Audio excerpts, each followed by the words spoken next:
na wa kuomba umekuwa mdogo. Unasikia kile uamsho unaleta kanisani. Mwimbaji anakaa kwake, anatoka bila kukosana mtu. Wanakaa na watu salama. Anakaa kwa deacon bila kukosana mtu. Anakaa kwa mama na hajakosana. Hana muda ndio kusoma na kuomba. Hawezi kupata maneno mengine. Unaleta uhusiano na Wakristo.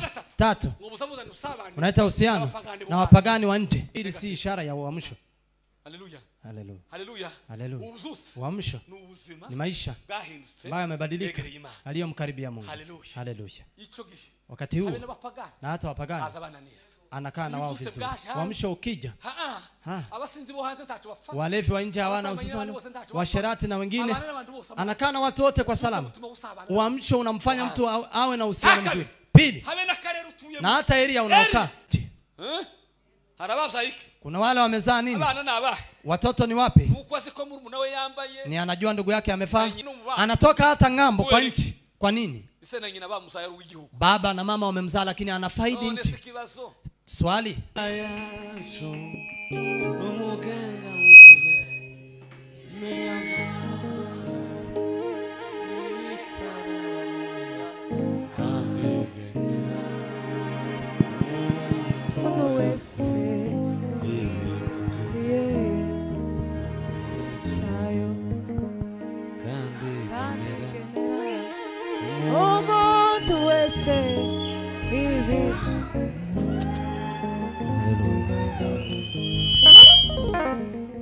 Wanusuga Yesaya igice cya 60 umurongo wa mbere tugeza kwa 3. Abadi shizwe zuma mani bamugisha. Igice cya 60 umurongo wa mbere turarangiza umurongo wa 3. 60 mstari wa kwanza hadi wa 3 Yesaya. Some mu izina rya Yesu. Tusome katika jina la Yesu. Zuka urabagirane kuko umuco wawushe kandi ubwiza bw'Uwiteka bukaba bukurasiye. Dore umwijima uzatwikira isi, umwijima n'uwicura burindi uzatwikira amahanga, ariko Uwiteka azakurasira kandi ubwiza bwe buzakuzaho. Mahanga azagana umuco wawe, n'abami bazagusanga uzukanye kurabagirana. Amen. Hahandi twasomye soma ndugu soma. Tusome Isaya 60 mstari wa kwanza hadi wa 3. Inasema, ondoka uangaze, kwa kuwa nuru yako imekuja, na utukufu wa Bwana umekuzukia. Yes. Maana tazama giza litaifunika dunia, na giza kuu litazifunika kabila za watu. Yeko. Bali Bwana atakuzukia wewe, na utukufu wake utakuonekania juu yako. Na mataifa wataijulia nuru yako. Yes. Na wafalme kujulia mwanga wa kuzuka kwako. Amen. Asante sana. Wandiko Paulo yandikiye Abaefeso igice cya 5. Waraka wa Paulo kwa Waefeso umurongo wa 14 kugeza ku 16. 5 kwa Abaefeso, urwandiko Paulo yandikiye Abaefeso igice cya 5 umurongo wa 14 tugeze ku 16. Waraka wa Paulo kwa Efeso 5:14 mpaka 16. Nico gituma bivuga ngo usinziriye we ukanguka uzuke Kristo abone kwa kumurikira. Nuko wirinde cyane uko mugenda mutagenda nk'abatagira ubwenge, ahubwo mugende nk'abanyabwenge. Mucunguze uburyo umwete kuko iminsi ari mibi. Nuko reka tugarukira ngaho, mucunguze uburyo umwete kuko iminsi ari mibi. Amen. Hivyo usema, amka wewe uliyesinzia, ufufuke katika wafu, na Kristo atakuangazia. Basi angalieni sasa jinsi mnavyoenenda, si kama watu wasio na hekima, bali kama watu wenye hekima, ukiukomboa wakati, kwa maana zamani hizi ni za uovu. Amen. Kwa maana zamani hizi ni za uovu. Haleluya. Haleluya. Kuki gihe ari kibi. Turangirije mu rwandiko Paulo yandikiye Abaroma. Tutamatishe katika waraka wa Paulo kwake kwa Warumi 13 umurongo 11. 13:11. Haravuga ngo nuko muje mugenza muricyo kuko muzi yuko igihe cyo gukanguka gisoye rwose. Dore agakiza kacu karatwegereye kuri tigiye twizereye. Joro rirakuze burenda guca, nuko mwiyambura imirimo y'umwijima, twambara intwaro z'umuco. Tugendana ingeso nziza nk'abagenda mu muco, tutagira ibiganiro bibi, tudasinda, tudasambana, tudakora iby'isoni nke, tudatongana kandi tutagira ishari, ahubwo mwambara umwami Yesu Kristo kandi timuhe urwaho imibiri yanyu ngo ibone uko ikora ibyo yifuza. Amen. Warumi 13:11 inasema naam, tukiujua wakati kwamba saa ya kuamka katika usingizi imekwisha kuwadia. Saa ya kuamka katika usingizi imekwisha kuwadia. Kwa maana sasa wokovu wetu ukaribu. Kwa maana wokovu wetu ukaribu. Nasi kuliko tulivyoanza kuamini. Nasi kama tulivyoanza tukuamini Yesu. Usiku umeendelea sana. Usiku umeendelea sana. Mchana umekaribia. Mchana umekaribia, kurudi kwa Yesu ni karibu. Basi na tuyavue matendo ya giza. Kwa hiyo tuyavue matendo yote ya giza na kuzivaa silaha za nuru. Tuzivae silaha za nuru. Kama ilivyohusika na mchana. Kama ilivyohusika na mchana. Na tuenende kwa adhabu. Na tuendee kwa adhabu. Si kwa ulafi, si kwa urafi na ulevi, si kwa ufisadi, na usherati, si kwa ugomvi, na wivu, bali mvae Bwana Yesu Kristo. Wala msiuangalie mwili, hata kuacha tamaa zake. Amen. Amen. Bwana libariki neno lake. Jambo jema lihabu. Bwana Yesu asifiwe sana. Hallelujah. Twoge gushima Imana ise umwami wacu Yesu Kristo. Tunamshukuru Mungu Baba wa Yesu Kristo. Tuwaye mugoroba mwiza wo guterana. Aliyetupa jioni hii njema ya kushiriki. Yabikoze ihabwe icubahiro. Aliyefanya apewe sifa. Nongeye kandi kubakira. Na wakaribisha mara tena. Were yabitorero nabo tukubana muri ritorero. Washirika wa kanisa hili. Ndetse nabandi bose batuye kuri musozi. Na hata wengine ambao wanakaa mlima huu. Witwa ni Idahoza Benson Umunyajeya. Na anaitwa Idahoza Benson. Yaravuze misi yose ni paruwasi ya Yesu. Amesema dunia yote ni parokia ya Yesu. Aha na amazina tu dufite. Hapa ni majina tu tofauti tunayo. Lakini dunia nzima ni parokia ya Yesu. Kwa hivyo tunamshukuru Mungu kwa hayo. Turimo turaganira ijambo twatagije mu gitondo. Tunazungumza neno tuliloanzia asubuhi. Ijambo tumaze ibiki n'icumweru cya gatatu, ubuntu bwa gatatu. Nariganirije icumweru cya mbere cya kabiri kini cya gatatu. Nimezungumza wiki ya kwanza, ya pili hadi ya tatu leo. Ndio mpamvu yatumye ngukira ngo nufishe ko ngoma no kuriganira handi wacu. Ndio maana nimesikia vema niweze kuzungumzia hapa pia. Lakini si mara ya kwanza kuzungumza hapa. Tunazungumza juu ya uamsho. Tunazungumza juu ya uamsho. Tumesema asubuhi uamsho ni kuongeza kuishi. Amen. Hallelujah. Kuna mtu amewahi kuwepo lakini baadaye akafa. Kwa hivyo neno la Mungu linakuambia uongeze tena uwe hai. Hallelujah. Hallelujah. Uyu muntu rero uzuse kandi. Huyu mtu uamsho tena. Tusomye ijambo ry'Imana. Tukisoma neno la Mungu. Yavuze ngo. Limesema. Ngo uzuke. Uamke. Uzuke. Amka. Urabagira. Na uweze kuangaa. Kwa maana nuru yako yaja. Kwa maana giza utaweza kuifunika ulimwengu. Giza litaifunika. Litaifunika dunia nzima. Lakini Bwana atakuangazia kama vile nuru. Wewe nuru. Sura ya 60 Isaya imeweza kugawanya sehemu tatu. Sehemu ya kwanza inasema vile Yerusalemu ingelipokea baraka. Sehemu ya pili inasema juu ya kurudi, vile taifa la Israeli litarudi katika nchi yao ya Israeli. Tatu, vile wataweza tena kutukuka, wataweza tena kurejeshewa heshima. Wanasema aliyesinzia. Mume ambaye ameandika anaitwa Dag. Ni mume wa Uingereza, ameandika vitabu nyingi. Amesema hivi. Amesema maneno 8 yanayodhihirisha mtu aliyesinzia kiroho. Wa kwanza, mtu akiwa na usingizi hawezi kufanya kazi. Hawezi kufanya kazi.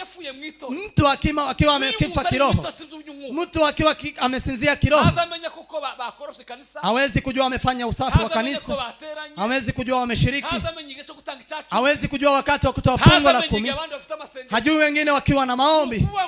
Ni kusema ni mtu wako hapo tu. Jambo la pili, haleluya, hasikii. hawezi sikia aliyesinzia, hawezi sikia neno la Mungu, hawezi sikia mipango ya kanisa, hawezi sikia mipango yoyote. Na hata mengine mtu akiwa kwa uamsho, na hata jamii anakuwa mwepesi. Si waombezi wengi mnajua ambao jamiini hawajui, wayatima ambao wako jamiini hawajui, hajui kama harusi imefanyika jamiini, hajui wa maskini wa jamii yao, hajui wajane na yatima, hajui majane. Hayo mambo yote hamyusi, kwa maana akila na mume na mke wake ni hivyo, imekuishia hapo. Lakini Gitwaza amesema jambo zuri. Mtumishi wa Mungu amesema hivi, kuna wale wamezaa watoto, kuna wengine wamezaa nchi, kuna wale wamezaa nini? Watoto ni wapi?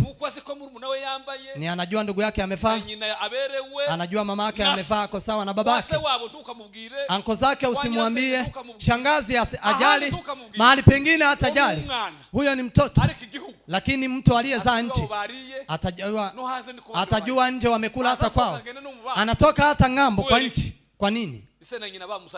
Baba na mama wamemzaa lakini anafaidi nchi. Swali, umezaliwa ukiwa mtoto ama wewe ni nchi? Jijibu. Amen. Hallelujah. Hallelujah. Hallelujah. Hanyuma rero kurengo ducunguye umwanya ko ndabona igitaramo kirahari ko ndumva abantu bakene kuzina cyane. Alafu tuende kwa kasi ili tuweze kucheza. Niko twavuze mu gitondo twavuze amagambo turavuga ngo umuntu kuzuka no kukanguka. Ndio maana tumesema kuamka, kuwa na uamsho ni kuamka. Kongera kubaho. Kuongea kuishi tena. Mtu kandi yonge kuzuka sana. Mtu akiamuka mara tena. Ile abandi basigaye baryama ugasika muzeye gasigara muri sala. Wengine wakienda kulala wewe unabaki sebuleni. Unaomba mpaka saa 8. Mugabo ngo yari yarabususe ari muzuse bw'ishaka. Mmoja alikuwa kwa uamsho sana. Alikuwa kwa nguvu za ajabu. Na hata saa hii hapo kwenye nguvu. Alikuwa ametoka sehemu moja huko Kongo, akamtembelea sister yake mahali alikuwa. Jioni alipofika kwa sister yake wakaweza kumlaki, wakampa chakula, wakamuuliza habari, wakamaliza. Akaambia dadake sasa twende kulala. Akaambia dadake nenda kidogo mimi nitakuja. Niombe kidogo tu. Nakuja. Akaomba, ilikuwa kama saa 6. Saa 8 ikafika. Dada yake alipoamka akapata ndugu yake anaomba bado. Ameshinda akiwa safarini, na huko kwetu walikuwa wanatembea na miguu. Hutalala. Ingine muda kidogo tu. Akaomba mpaka saa 9. Dada yake akaamuka akapata bado anakaa. Akamwambia kidogo tu nakuja. Alipoamka saa 12 dada yake akasikia ndugu yake anaomba. Ilipokuwa asubuhi akaweza kupiga amina. Waume waliokuwa kwa uamsho, si wale ambao anaomba akisinzia.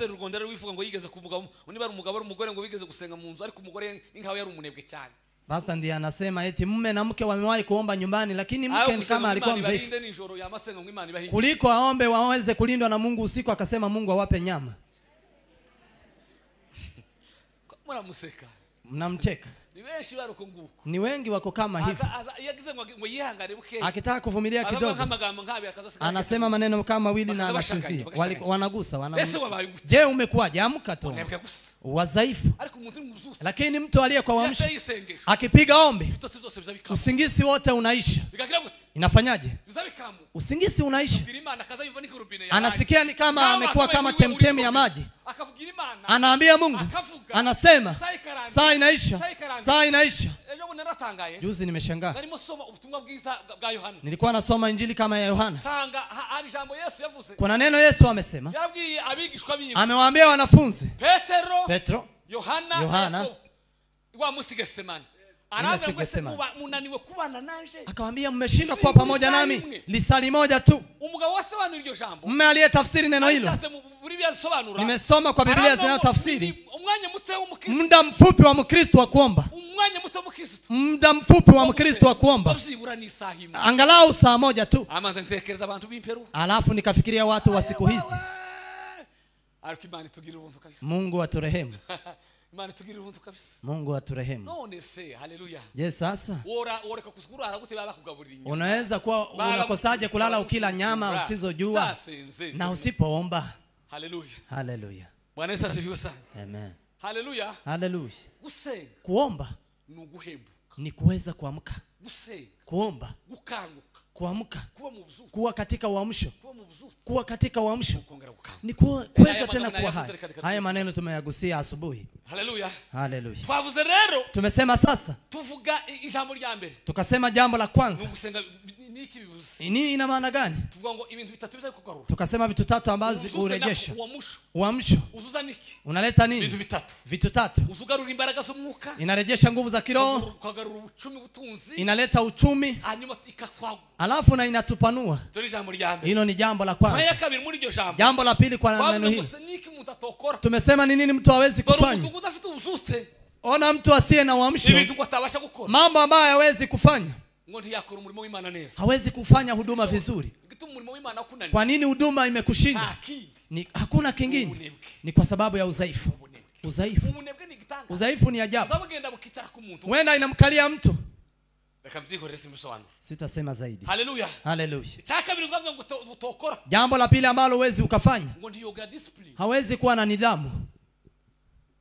Hawezi kuwa na discipline. Hana nidhamu. Amen. Hana nini? Hana ungwana. Hana ungwana. Hawezi jua wakubwa. Hawezi jua wadogo. Hawezi jua walio ni lika moja. Kwa nini? Kwa maana hakuna uamsho. Lakini mtu akiwa kwa uamsho anakuwa na nidhamu. Anaheshimu wadogo, anaheshimu wakubwa, anaheshimu wanaomuongoza, anajiheshimu. Hawezi kuongea mambo yote. Anajichukulia vizuri. Barabarani anatembea, unaona anatembea vizuri. Kwa jamii anajiheshimu. Kwa nini? Uamsho huleta kujiheshimu. Hallelujah. Bwana Yesu asifiwe. Amen. Haleluya. Amen. Amen. Amen. Amen. Uzabuza niki? Uamsho unafanya nini? Kujiheshimu. Kujiheshimu. Mtu anajiheshimu. Kujiheshimu ni vizuri. Na hata kusema lazima ujiheshimu. Na hata kutembea lazima ujiheshimu. Kujiheshimu. Ningelisema maneno mengi. Lakini nidhamu. Kujiheshimu haiwezi kukuta. Huwezi kuwa na nidhamu ndani yako. Kama mtu akiwa kwenye usingizi tu anakuwa na nidhamu nzuri akiwa ameamka. Akiamka ndipo anakuwa na nidhamu. Haleluya. Haleluya. Tatu tumesema kitu ambacho hawezi kufanya mtu asiye kwa usingizi. Hawezi kumwabudu Mungu kwa ukweli na roho. Jambo la pili. Huwezi kujitawala. Huwezi kujitawala. Hawezi kutegemea. Ntabwo ukwiyaza, ntabwo wihagisha. Ntabwo wihagisha. Amina. Igihe cyose abantu wakati wote watu ahangaha hapa. Bwana Yesu asifiwe. Haleluya. Haleluya. Haleluya. Mtu niyo navuze rya jambo mu gitondo. Ndipo nimesema neno hilo asubuhi. Paulo akamwambia Timotheo. Akamwambia Timotheo. Lakini hiyo kubaha Imana, kumheshimu Mungu, kufanywa n'umutima gukunyuka, kukiambatana na moyo wa kuridhika, kutoka faida nyingi. Amen. Haleluya. Atukuzwe Mungu wa milele. Asifiwe. Bwana Yesu asifiwe sana. Amen. Atukuzwe. Haleluya. Haleluya. Hanyuma leo mu gitondo aho twarangirije asubuhi pale tumemalizia. Tuendelee. Twavuze dalili, twavuze ibimenyetso za kutoweka kwa uamsho. Bigaragaza kutabokuza. Ukubuzutse bwabugenda ubuhenebere bwabaye. Dhihirisho ya kuwa uamsho unapotea. Jambo la kwanza. Ni kupoteza kiu. Ni ugutakaza inyota ya maombi. Kubura inyota ya masengesho. Na inyota mabikashira. Kiu ya maombi inaisha. Haleluya. Haleluya. Bwana Yesu asifiwe sana. Haleluya. Nimuboroba nta nyota kugira gusenga. Jioni hakuna kiu ya kuomba. Inaisha kabisa. Ereka gusenga. Kuomba uletwa na kiu. Unasikia kiu. Amen. Amen. Haleluya. Haleluya. Kumva inyota. Kusikia kiu. Ikindi inyota yashize. Kiu ikiwa imeisha, bigaragaza ubuhenebe. Inadhihirisha kupotea kwa uamsho. Kama una kiu ya kuomba, uri mwiroro, wewe upo kwenye usingizi. Upo kwenye usingizi. Huko mbali na Mungu. Lakini neno la Mungu jioni hii nimekuja kwako nikikwambia amka, urabagirane, uweze kung'aa, kwa maana nuru yako imekuja. Haleluya. Atukuzwe. Asifiwe. Ahimidiwe Bwana wa majeshi. Sifiwe Yesu. uwinjira mu irembo ry'intama atanyuze umujura agambiriye twari dufite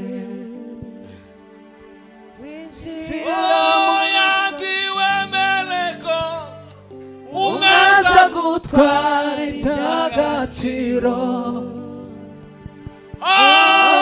yandiwe meleko umwaza gutwara iby'agaciro rina nezingabire wagabiwe kugira ngo kuri wa musuzaragwe.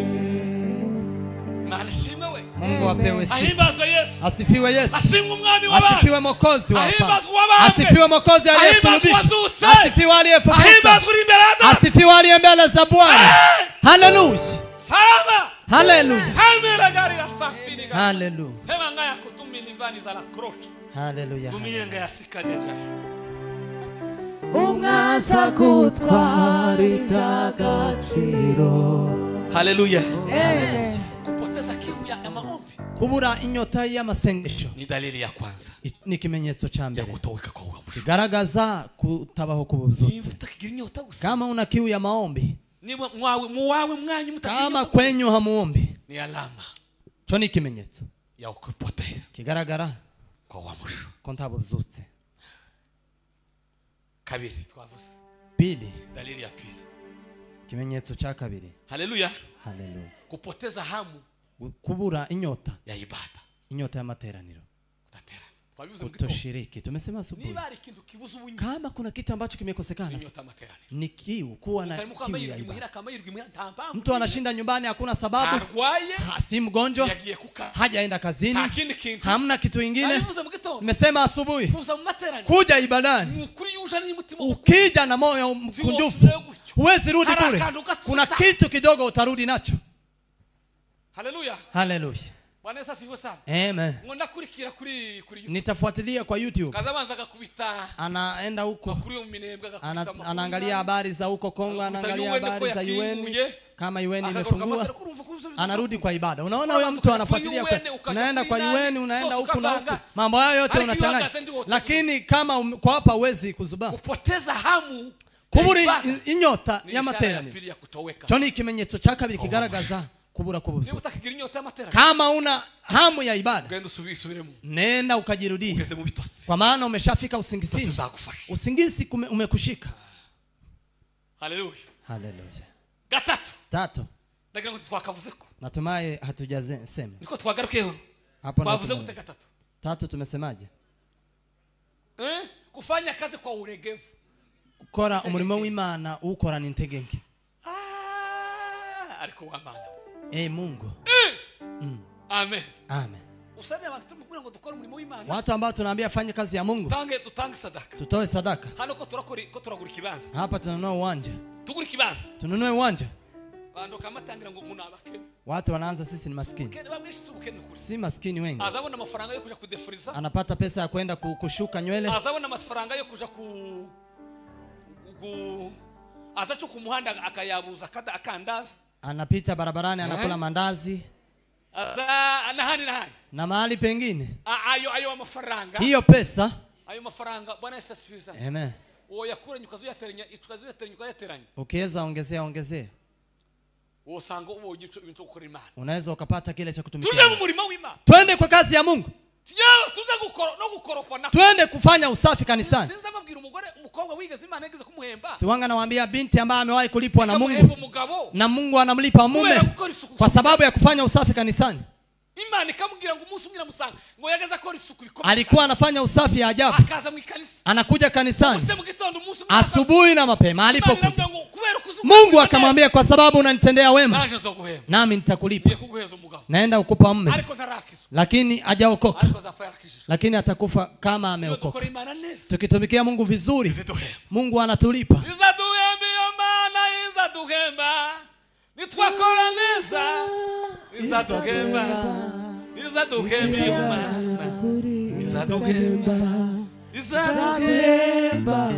izaduheba.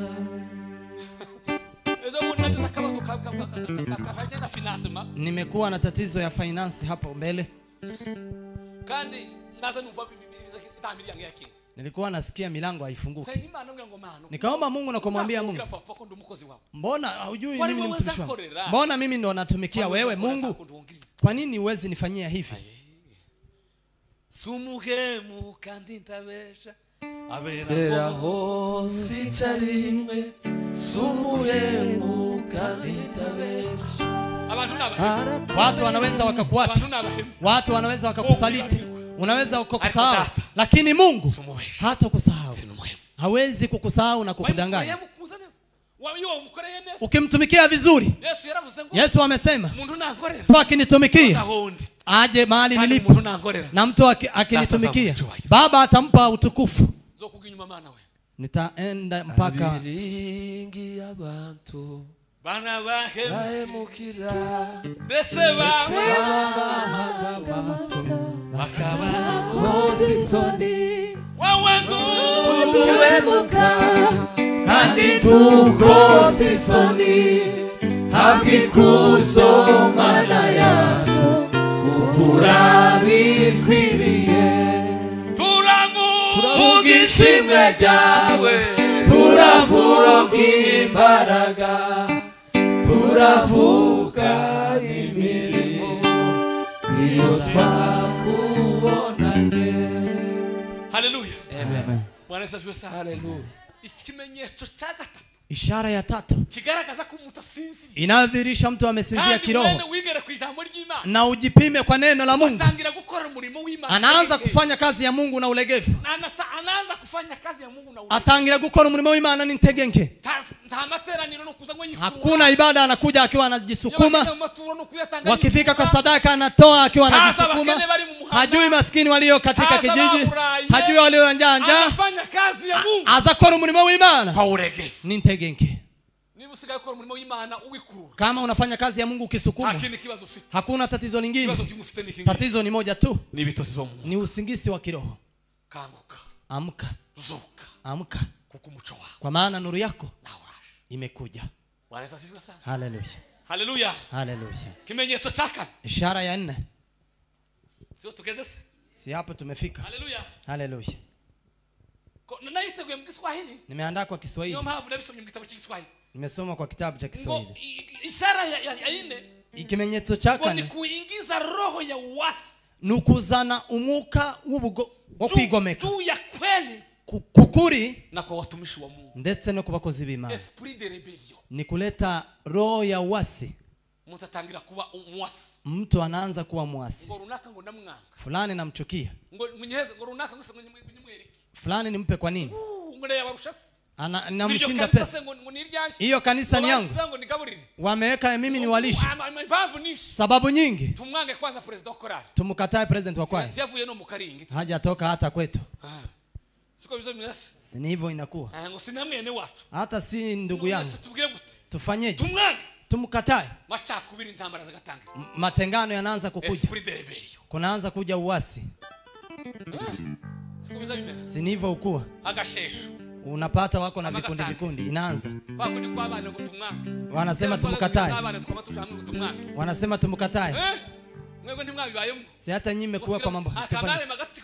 Wanafanya kundi eti tumkatae. Nyinyi unakataa kiumbe cha Mungu. Hiyo wasi, roho ya wasi inaanza kuwa ndani ya mtu. Lakini mtu akiwa kwa uamsho, watu wote wanakuwa, watu wote wameumbwa na Mungu.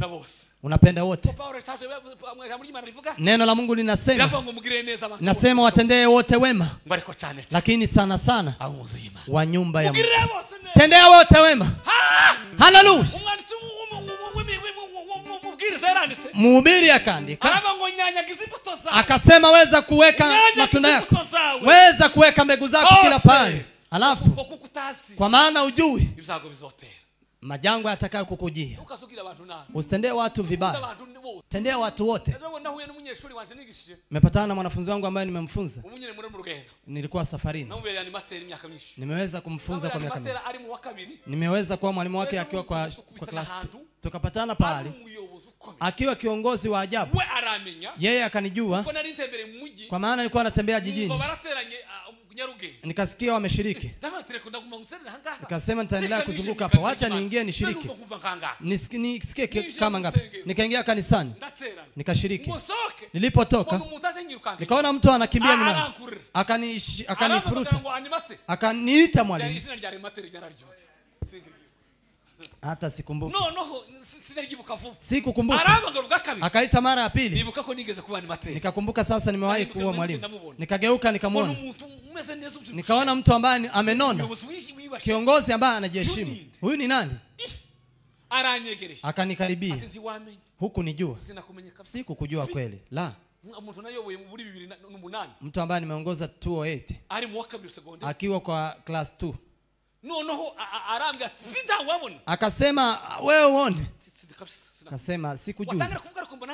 Alipoanza kusema nikaona sura najua, lakini sikujua, niambie nitambulishe. Akasema fulani. Alikuwa ni mwanafunzi ambaye ni msumbufu. Nilikuwa nampiga jioni, asubuhi nilikuwa nampiga kila weekend, lakini nikapata akiwa kiongozi. Akasema vitu ambazo umenifanyia wewe, ni mzazi, umenilea. Kama ungenilea singekuwa hivi. Umenilea kweli. Kama ningeendelea na ile ubaya wangu, mwanafunzi ambaye amekaa na mwalimu hawezi kukuaga. Tuseme yote. Ni hivyo nanyi mmesikia. Nikakumbuka kama singe alimjali ni mzarau, angeniangalia kani mtu kama huyo. Heshimu watu wote, jali watu wote, hata watoto uliowazaa, kwa maana ujui nani atakuwaje. Lakini mtu akiwa kwa udhaifu, roho wa matengano, roho wa dharau, roho wa kutojali na wengine, unakuja ndani yangu. Paulo alikuwa anaenda anakesha, akipata binti wanakesha pamoja. Paulo wewe na hapa binti na hao watoto wadogo. Paulo alikuwa na alikuwa na PhD kama 3. Alikuwa ni mtu aliyesoma, lakini kwa sababu ya uamsho alikuwa anafika kwa kina Filipo. Akipata Filipo na binti zake wamekesha, wakamsindikiza hata anaenda. Anasema nitaacha haya niende wapi? Anamaliza wiki nzima akiwa hapo. Ni ajabu. Alikuwa ni mtu aliyesoma. Akapata Filipo na binti zake. Binti wake wanne walikuwa na Roho Mtakatifu. Mmoja alikuwa anaandika maandiko. Kwa kina Filipo ilikuwa tu ilikuwa ni ibada, hakuna mambo ya huku na huku. Hakuna ya huku na ya huku. La. Kulikuwa tu katika uamsho. Walikuwa wanafurahia tu ile siku alipomaliza safari yake. Nabii ameingia. Akashika mkanda.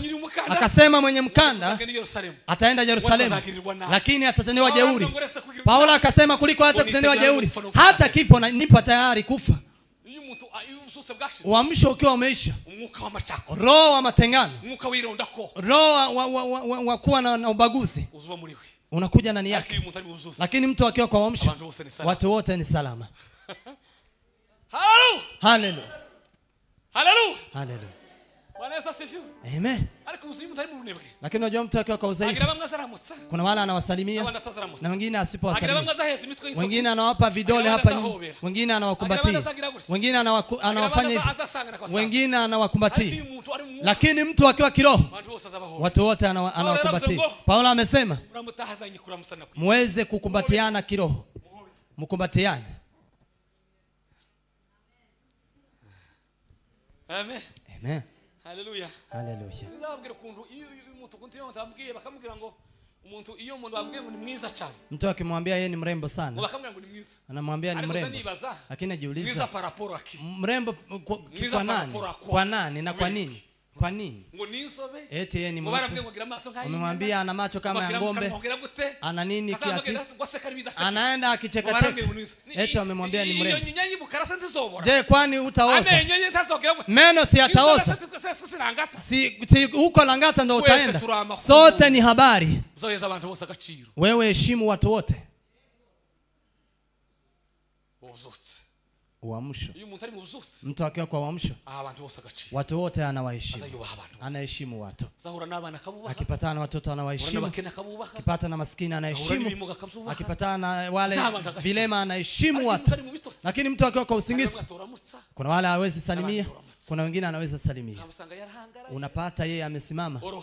Wewe muwa mwepesi. Kuwa mwepesi. Sote ni habari. Amen. Wengi wetu walikuwa matajiri na wenye sura nzuri, sasa ni marehemu. Usijivunie mwili wetu wala nguo zetu wala mali zetu, zote tutaviacha, tutasahau mbio.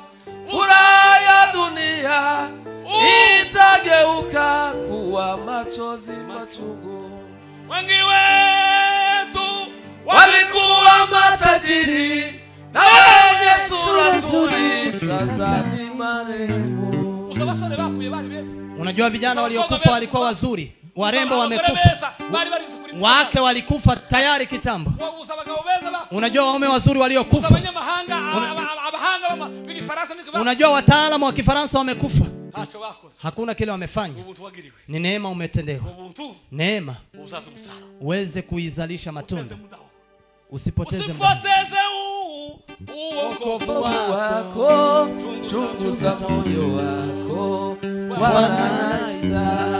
Usipoteze bure wokovu wako, chunguza moyo wako, Bwana anaita.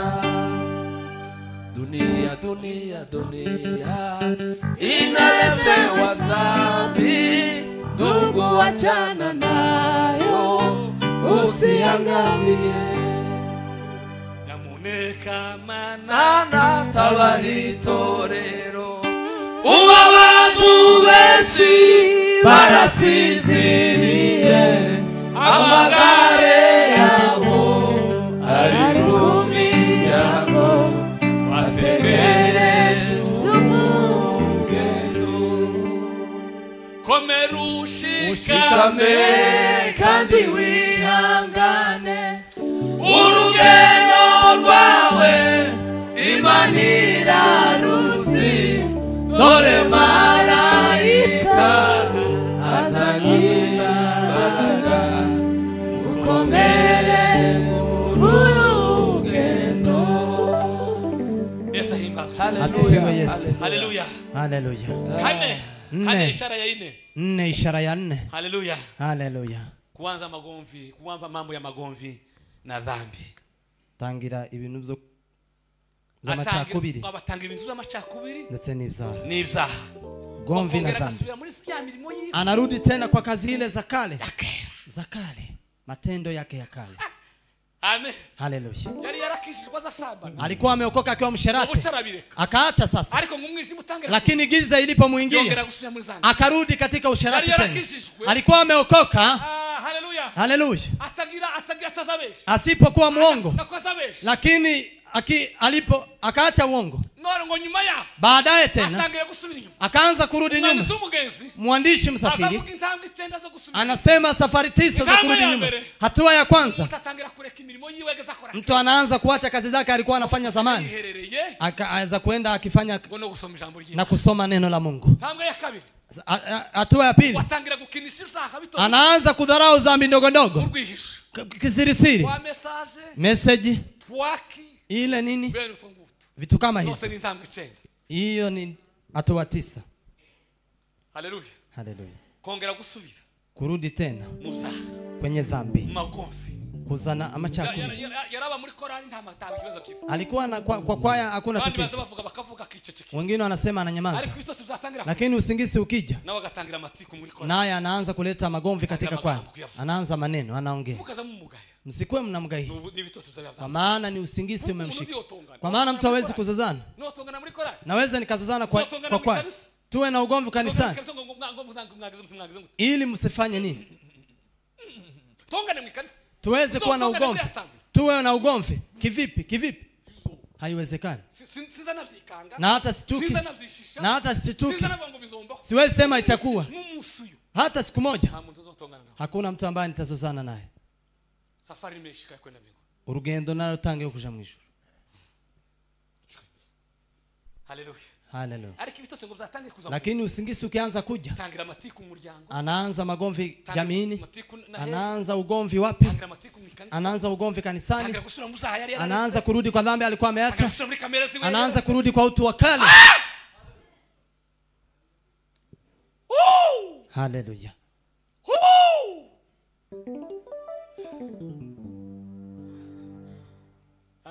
Ijoro rirakuze burenda gucya, Boraga kiza karatwegereje, kurutigiye twizere. Yesu ari hafi kuja mwitorero, ubwira rigisi usange Yesu. Amen. Haleluya. Uamsho ni mzuri. Haleluya. Ibyo nibyo bizabitera kugira gute? Hizo ndizo zinafanya ishara za uamsho. Acha tuzungumuze mambo yanayosababisha tuvuge bitera poteze kubura uamsho. Buzotse. Jambo la kwanza. Neno la kwanza. Ibzaha. Dhambi. Yesaya aranditse. Saya akaandika muri 59 n'umurongo wa mbere. 59 mstari wa kwanza. Kasema mkono wa Bwana hujakosa kutenda mambo ili iweze kutenda kazi, na sikio lake halijazibwa ili asisikii. Lakini dhambi zenyu ndizo zimefanya nini? Dhambi zenu zimeuficha uso wake Mungu usiuone, lakini maovu yenu yamewafarikisha nyinyi na Mungu, na dhambi zenu zimeuficha uso wake Mungu usiuone, lakini maovu yenu yamewafarikisha nyinyi na Mungu, na dhambi zenu zimeuficha uso wake Mungu usiuone. Haleluya. Ndicho chanzo cha kwanza ambacho huleta udhaifu. Dhambi. Biblia inasema nafsi itendayo dhambi ndiyo itakayokufa. Haleluya. Nafsi ifanyaje? Inayotenda dhambi ndiyo itakufa. Dhambi. Toroka dhambi. Wacha dhambi. Ni aliyejua zile alizobaki nazo. Anajua zile ameshinda. Anajua zile zimebaki. Umebaki na ngapi? Umeshinda ngapi? Haleluya. Amen. Kabla hujaokoka ulikuwa na tabia ngapi? Ulipookoka umeshinda ngapi? Zilizobaki ni tabia ngapi? Ndiye huyo Mkristo. Dhambi zote zinatoshana. Zote. Lakini madhara ni tofauti. Haleluya. Dhambi zote zinatoshana. Lakini madhara ariko ingaruka zazo sima moja. Ntabwo zingana.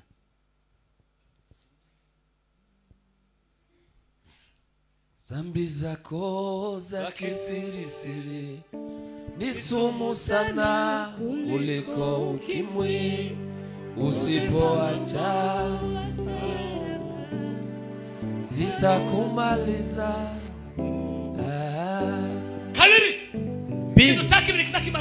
Jambo la pili ambalo huleta uamsho ni kutokuwa na muda wa kuomba. Ni ukutagira ibihe byo gusenga. Kutokuwa na muda wa kuomba. Kutagira ibihe byo gusenga. Hii ni kitu, ni jambo. Iki ni ikintu linalosababisha ni jambo litera uamsho toweke.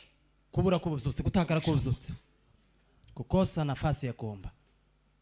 Gusenga ndagukomeje. Kuomba na imani na shika. Kwa maana nimepata ushindi. Nimekuona juzi. Hallelujah. Hallelujah.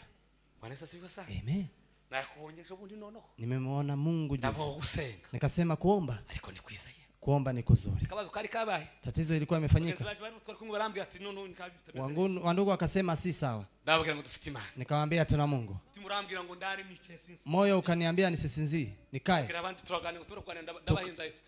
Tukawaambia nikaweza kuwaepa wakalala. Wala akasema tulale. Wakaendelea unanipiga. Nikaanza kupiga nyimbo ndogo ili aweze kusinzia. Aliposinzia nilipoanza nikatoka. Amekuja kunisikia asubuhi. Imekuaje? Nimekuepa saa zile. Nimelala mbele za baba. Tatizo ilikuwa mbele yetu.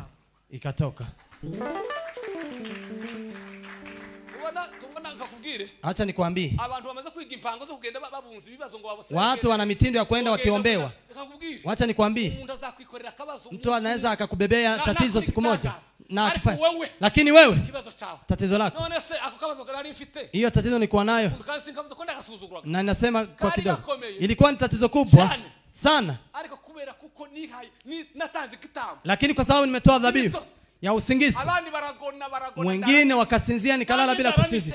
Na nimelala nikikaa mpaka asubuhi nikiomba Mungu. Aliyekuwa ametuambia asubuhi akasema tatizo hilo limetatuliwa.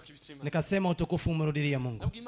Nimwambia Mungu, kwani kwa hapa kwa injili unaweza ukaniachilia kweli? Na wewe ndio unatumikia.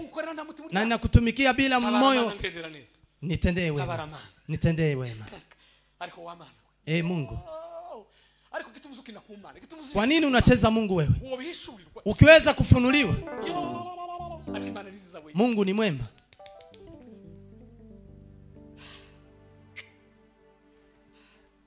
Wewe tumesenka abantu gutubwira ibinyoma kandi tumesenka umuntu wishuziza wavuze tegereza isezerano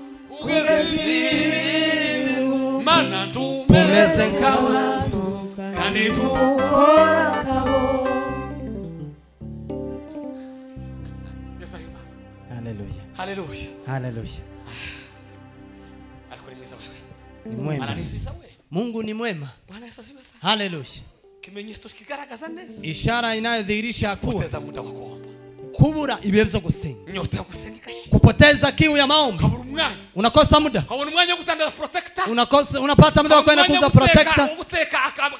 Ya kwenda kupika njugu na chapati. Lakini unakosa muda wa kupiga magoti na kuomba Mungu. Mwimbaji akasema, chukua muda na uende uombe. Alafu uombe. Uweze kumwambia Mungu maombolezo yako. Na Mungu hatakusikia na hata kuachilia.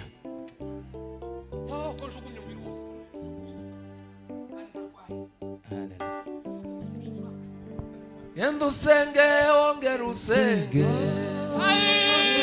Tandukanya gusenga kwawe.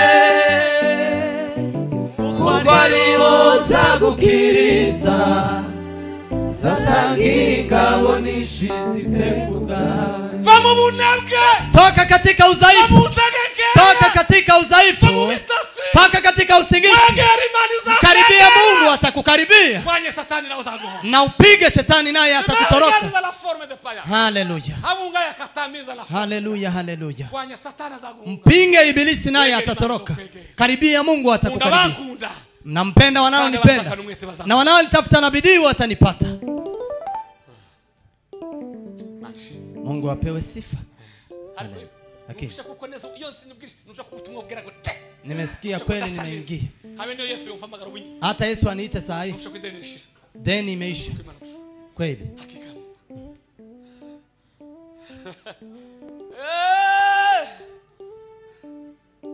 Yewe. Mayonnaise. Unapata mtu anatafuta mayonnaise. chai. Baada ya kushiba unangorota. Biblia inasema yule mwenye usingizi ataweza kufanya nini?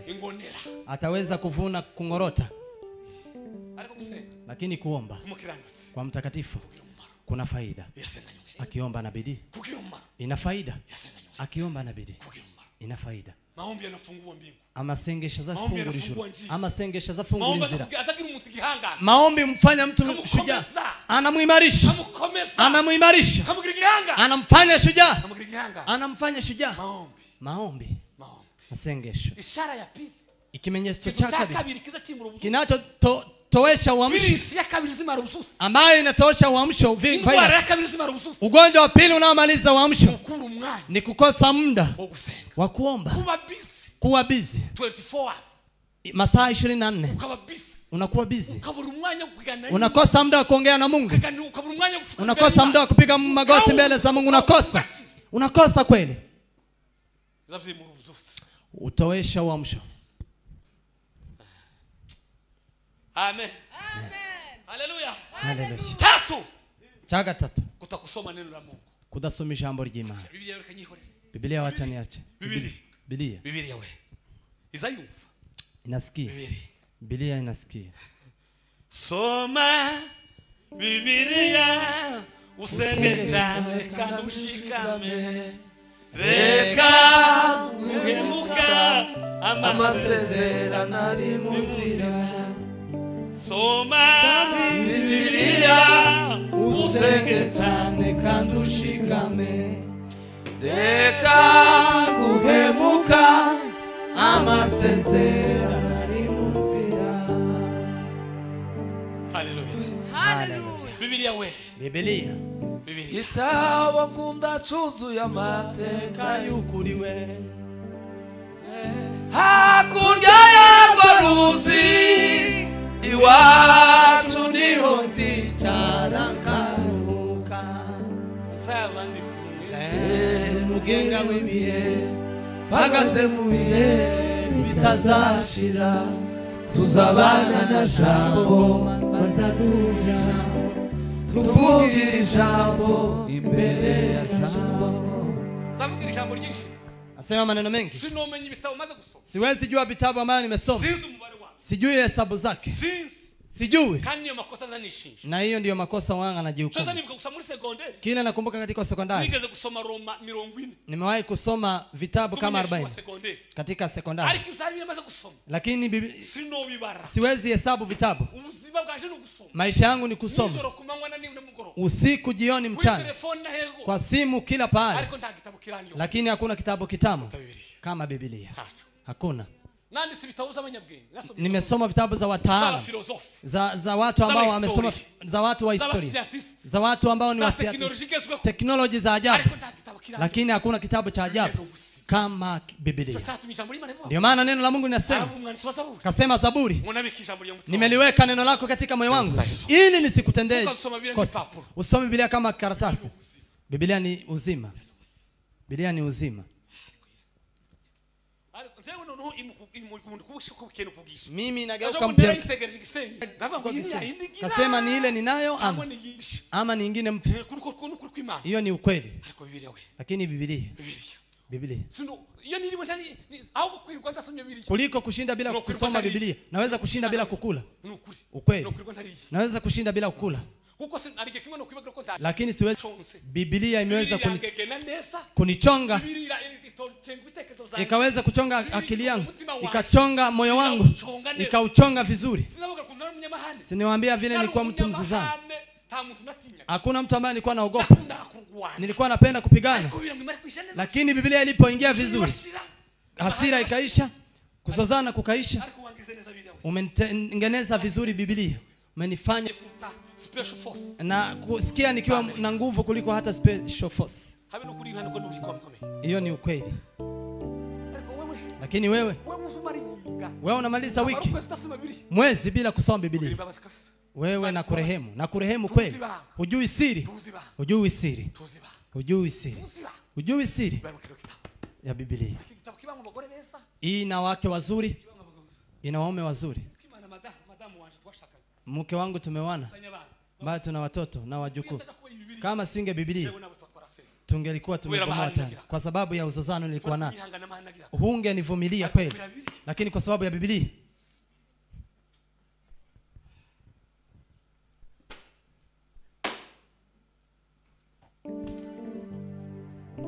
Fisama horatashira arasio arasi najendamusi kubimenya fisama horatashira. Ningekuwa nimeshatoka kwa njia hii zamani, ningekuwa nimeacha kama si Biblia. Kama nimemerika kwa njia hii na siwezi toka, ni hii ndio imenifanya. Maneno ambayo yanakaa kwa kitabu hiki, maneno ya kitabu hiki. Kitabu hiki ni kizuri, kimenifunza kuishi na wengine vizuri, kimenifunza kujua kusema, kimenifunza na hata kuishi na jamii yangu vizuri. Imenifunza Biblia ni nzuri. Nakupenda.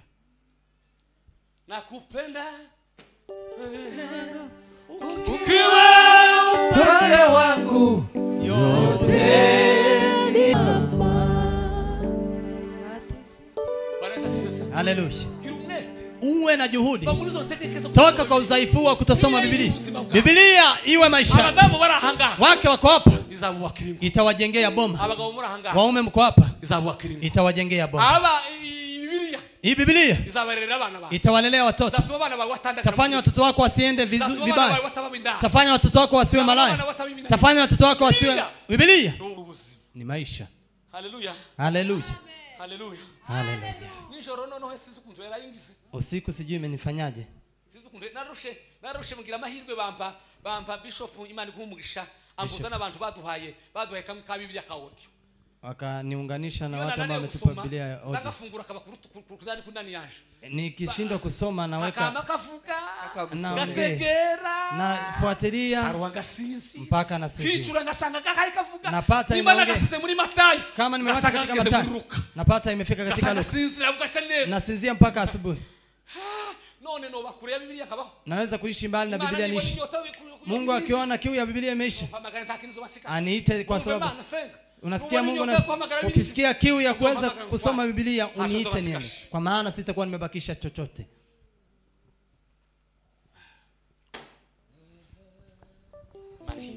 Haleluya. Paulo ambaye Wakolosai akasema, Wakolosai, neno la Mungu liwe ndani yenu likiwa kamilifu, likiwa limejaa hekima. Haleluya. Haleluya. Ikitutaka ni jambo la 4, kutokuwa na muda kutagira umwanya wa kuhudhuria ibada, wo kuba mu materaniro, kudaterana, kutohudhuria ibada, jambo jambo ambalo upoteza wa mtu.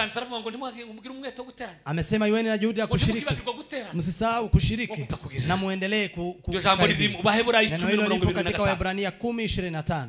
5 kutokuwa uaminifu, kutaba umwizerwa katika kutenda kazi ya Mungu, kutaba umwizerwa mu gukora umurimo w'Imana, kutokuwa muaminifu katika kutenda kazi. Wengi si waaminifu. Watu wengi si waaminifu. Si waaminifu. Mtejo bundi tujuzi yanatumye amafaranga menshi cyane, amenitoa pesa nyingi nyingi. Nikamwambia fulani ni mjambazi, anaweza akakula kweli. Kuna watu wako hapa kanisani, uwezi kuwapa pesa za kupeleka Ruisamu. Anaweza sema amepatana na wakora hapa Santon. Kwa nini? Si muaminifu. Si muaminifu kwa jamii yake. Si muaminifu kwa jamii. Si muaminifu kwa kanisa. Nimempa dola. Dola zako ni hizi. Na pesa nyingi, nyingi. Mengi. Nikampa dola zako ni hizi. Amen. Amen. Bwana Yesu asifiwe sana. Haleluya. Kwa sababu ya Biblia. Wacha nikutangazie. Mtu amewahi kunipa. Ndio mara ya kwanza $70,000.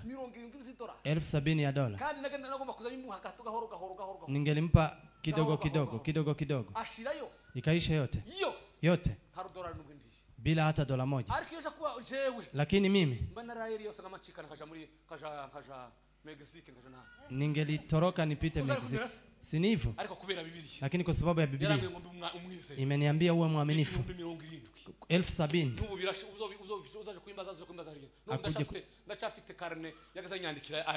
hata nipo nayo nyumbani 70,000 na kama si Biblia nilikuwa ningeshafika fika huko US. Haleluya. Haleluya. Bwana Yesu asifiwe sana. Haleluya. Uamsho unafanya unafanya mtu awe muungwana, anakuwa muungwana. Lakini mwaminifu ukitoka, usipokuwa mwaminifu unapoteza uamsho. Amen. Amen. Haleluya. Haleluya. Mugomba kwiga. Lazima msome. Mugomba kwiga nubwo natinze ariko mugomba kwiga. Kama ni lazima msome. Ariko muguteka. Reka vuge uzutse cyo muzabuzani. Uamsho inaleta nini? Izizanike. Kwanza. Jambo lya mbere. Neno la kwanza. Ngo ubusabane bw'umuntu n'Imana. Uhusiano wa mtu na Mungu. Kugira gute? Kufanya nini? Uzutse bwaje. Uamsho ukija, mtu anakaribia Mungu. Anakuwa rafiki ya Mungu. Anakuwa rafiki wa Mungu. Ababugufi. Pili. Ngo asana ubusabane bwe. Analeta uhusiano wake. Biza hagati yiwe. Yeye nabizera bana. Pamoja na waumini wengine. Tatu. Ngo bizana ubusabane. Inaleta uhusiano hagati yiwe. Katikati yake. Na wapagani. Akatura muhana. Anakaa jijini. Hawezi kuzozana na Wakristo. Hawezi kuzozana na wapagani. Wakristo wanamsema vizuri. Wapagani wanamsema vizuri. Kwa maana uamsho uleta uhusiano. Tatu. Na hata ile area unayokaa. Na area unahusiana naye. Unakaa vizuri. Tano. Haleluya. Haleluya. Ubusabane ngo bugomba kugarura. Uamsho unafaa kurejesha utawala. Unakuletea utawala. Utawala wa kutawala. Haleluya. Haleluya. Ndangije kuri amagambo. Ninamalizia maneno haya. Navuza amagambo mengi. Nimesema maneno mengi. Ariko ni ngomba kutefu. Lakini lazima tuseme. Haleluya. Haleluya. Nikiza kitubashisha, kitubasha, kitushoboza. Kipi kinachotuwezesha kuzana uzose kuleta uamsho? Jambo lya mbere. Neno la kwanza. Haleluya. Haleluya. Tambua makosa yako. Nukutahura makosa yako. Kusubira gatoya urirukanse cyane. N'umwanya mpayirwa naho. Oye ni nimugoroba gasi mu gitondo. Ubavuze gute? Subira iyo aho ico bizana. Ya utangire gahoro urukanse. Uko ni pastor kakandi. Tugomba kumva. Amina. Nari mvuze ngo se ubuzutse buzabuzana iki? Uamsho uleta nini? Buzabuzana amagamba 5. Maneno 5. Mu muntu ni meshi. Ariko nani satani. Lakini imeandika 5. Jambo lya mbere. Neno la kwanza. Uri mu bushuti. Inaleta urafiki hagati y'umuntu. Katikati ya mtu na Mungu. Anakuwa rafiki wa karibu. Azaba inshuti ya bugufi. Nima. Zegerana nima. Anakaribia Mungu. Muryango wiwe ukegerana nima. Jamii yake inakaribia Mungu. Ukingo bwe ukegerana nima. Maisha yake yanakaribia Mungu. Moyo wake unakaribia Mungu. Anasikia Mungu. Anasikia Mungu. Anakaa karibu na Mungu. Kile ambacho uamsho unaleta urafiki. Pili. Tuko pamoja. Inaleta urafiki katikati yako na Wakristo ambao mnashiriki pamoja. Watu ambao mnashiriki pamoja. Mnashirikiana. Hapa kanisani hata wakwaza. Bila kusazana na mtu. Kwa nini? Yupo kwa uamsho. Nimeshangaa. Mtu ameniambia. Nimesema nao ni waajabu. Eti anaweza kupata muda wa kusengenya. Na hata kuomba kusoma neno umekuwa mdogo. Anapata muda wa kuweza kusengenya. Kwa maana muda wa kusoma neno umekuwa mdogo na wa kuomba umekuwa mdogo. Unasikia kile uamsho unaleta kanisani. Mwimbaji anakaa kwani anatoka bila kukosana mtu. Wanakaa na watu salama. Anakaa kwa deacon bila kukosana mtu. Anakaa kwa mama na hajakosana. Hana muda ndio kusoma na kuomba. Hawezi kupata maneno mengine. Unaleta uhusiano na Wakristo. 3. Unaleta uhusiano na wapagani wa nje. Amen. Amen. Tugira abantu. Tuna watu hano mu kanisa. Kanisani. Nabashimwe cyane gusa. Bazabashimwe. Wanashukuru. Lakini wakitoka nje wanakuwa wengine. Nasikia maneno. Mazozana. Abari mu bunebwe kabisa. Yupo kwa uzoefu. Hata kama anajaza. Kujazwa na kutabiri si ishara ya uamsho. Haleluya. Haleluya. Haleluya. Haleluya. Ubuzuzi. Uamsho ni maisha ambayo yamebadilika aliyomkaribia Mungu. Haleluya. Wakati huo na hata wapagani anakaa na wao vizuri. Uamsho ukija, walevi wa nje hawana usisani, washerati na wengine, anakaa na watu wote kwa salama. Uamsho unamfanya mtu awe na uhusiano mzuri. Pili, na hata area unaokaa, area inakuwa nzuri kwako. Unakaa na watu vizuri. Haleluya. Haleluya. Amen. Unajua kuna watu wanaenda ngambo. Haleluya. Haleluya. Wanawaombea na kusema si tungepata nafasi waende. Wanakaa. Nasikia huyo mtu. Kuna mfalme alikuwa amemzonga sana. Anamtendea jeuri. Alipoenda kuwinda wakamwambia mfalme, akasema amekufa. Kweli? Kweli. Akaweza kuchukua mshale wake.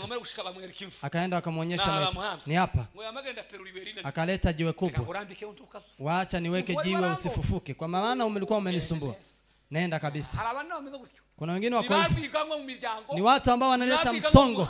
Wanaleta msongo jijini. Wanaleta mambo katika plot. Wakiona wamehama, wanapiga magoti. Tushukuru Mungu kwa sababu fulani ameenda. Mungu ametenda. Kuna wengine wanatoka katika plot. Plot inalia. Fulani ameenda. Ndiye alikuwa anatupa mboga. Tukikosa maji ndiye alikuwa anatupa. Wengine ameenda. Ameenda. Kiateka mwambie aende kabisa.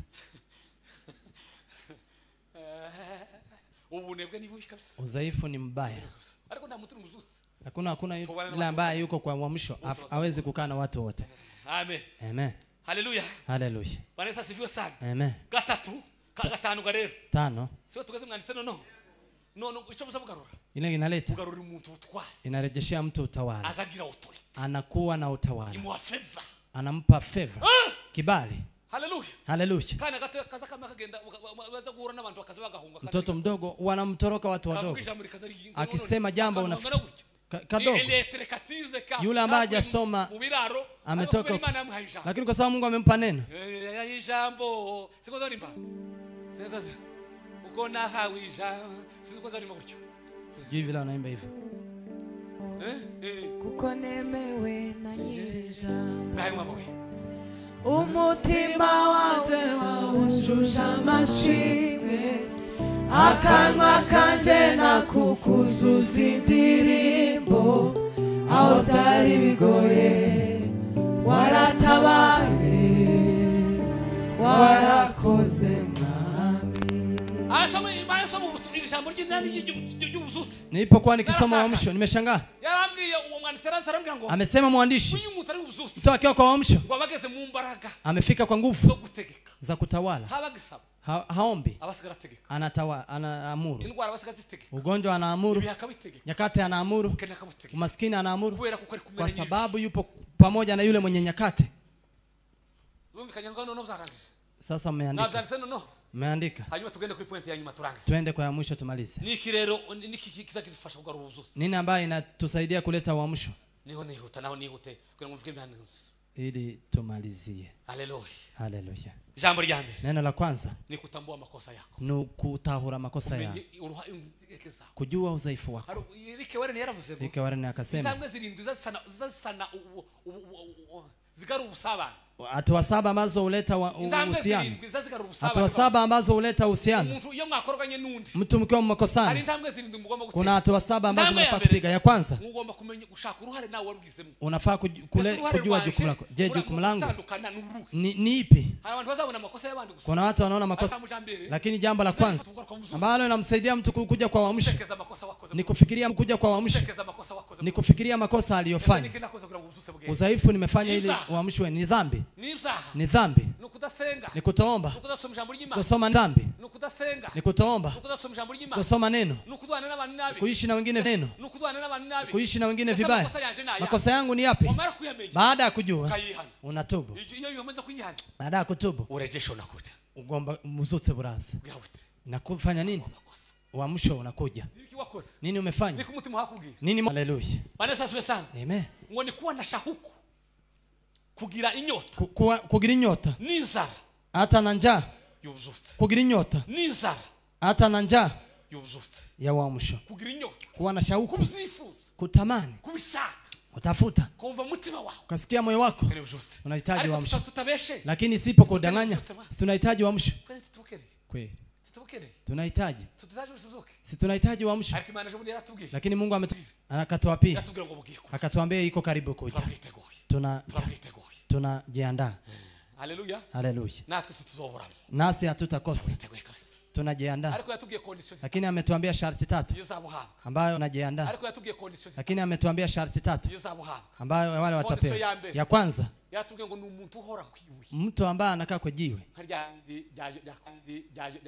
kama ile ya Yakobo, uendelee kulala kwa jiwe ukiwa kwa maombi. Pili, aliye na kiu ya neno la Mungu. 3, ni anayejitakasa.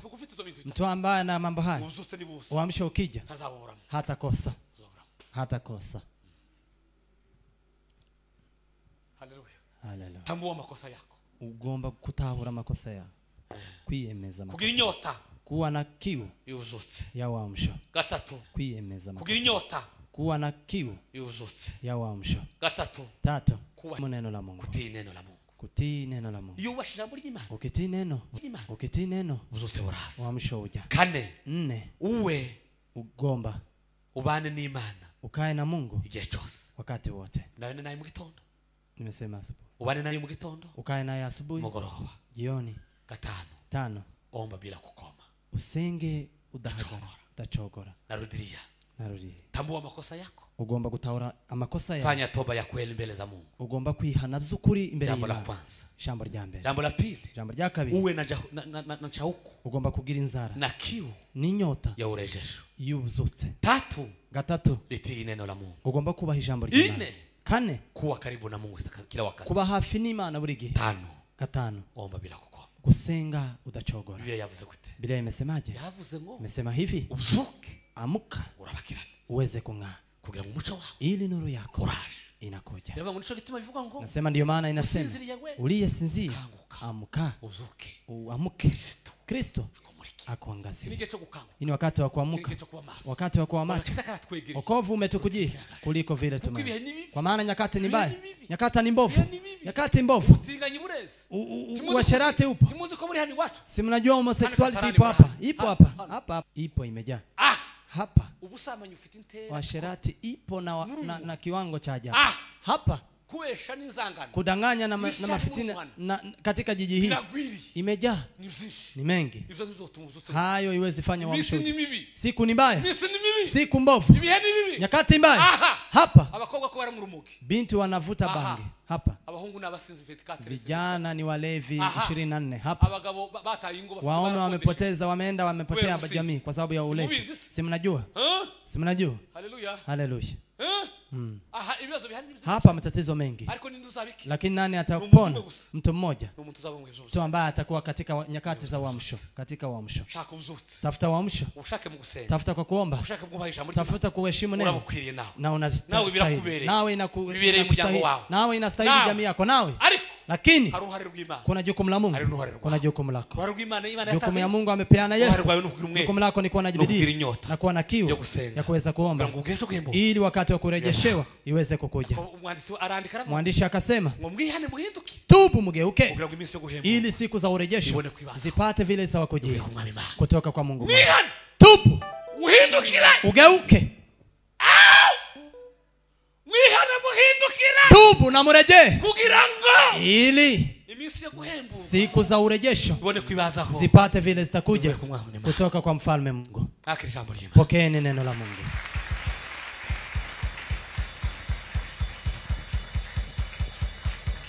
Amen.